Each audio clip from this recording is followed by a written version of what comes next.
So here's just a quick video explaining the 5 principles of insurance. These are 5 rules of insurance that are in place to protect insurance companies now. It's not consumers, but to protect the insurance company.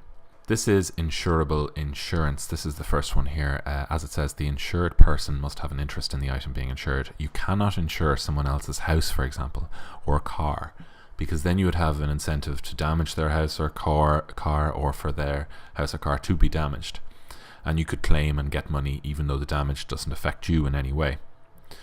So the cartoon says here, "Hello brother-in-law, I'm buying an insurance policy for you." The second principle, and this is the one that is easiest to remember, is utmost good faith. All facts must be given to the insurance company and you must answer all questions truthfully. So I've written here, can you think of an example for health and car insurance? So for car insurance, it might be if you had penalty points, or lying about how much mileage is on the car, or what size car engine it is. For health insurance, it might be not telling them about pre-existing conditions. You might have heart problems that you don't want to tell them about because your premium would be higher if they knew about it. So I've used the image of Pinocchio on the right to illustrate this and help you remember. The third is indemnity. This actually links in with a couple of other different principles. Indemnity is kind of the overarching principle, which says you can't make a profit from an insurance claim. If you insure a car, it's only worth 20,000.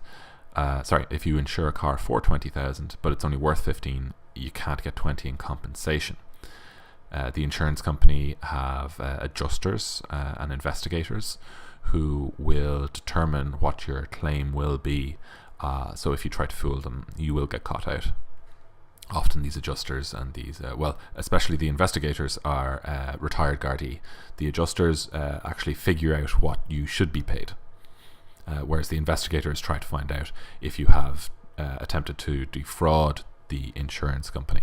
Now this is sometimes considered the most difficult, or one of the 2 most difficult principles to understand.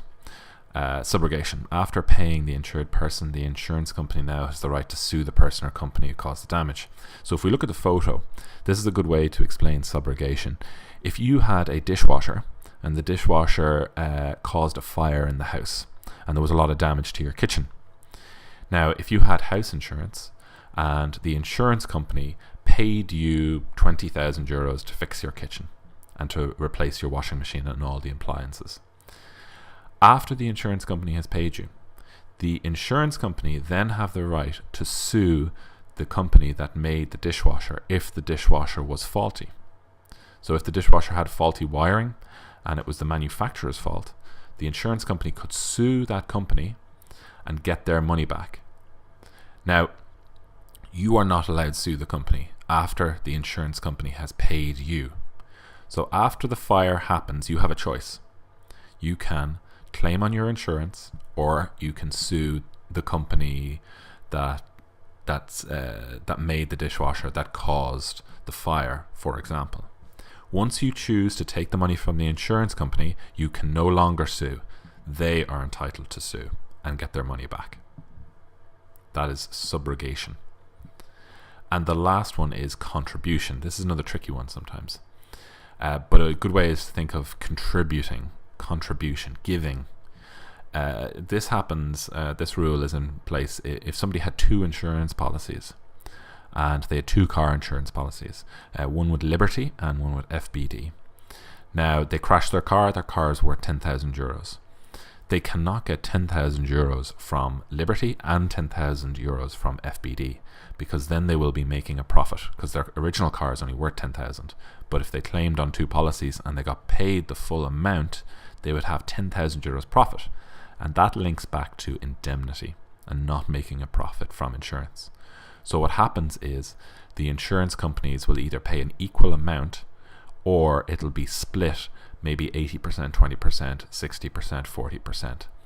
So if I have a car worth 10,000 and it's a complete write-off, I need that 10,000 back. FBD, and I have 2 insurance policies, FBD will pay 5,000 and Liberty Insurance will pay 5,000. Now those are the 5 principles of insurance.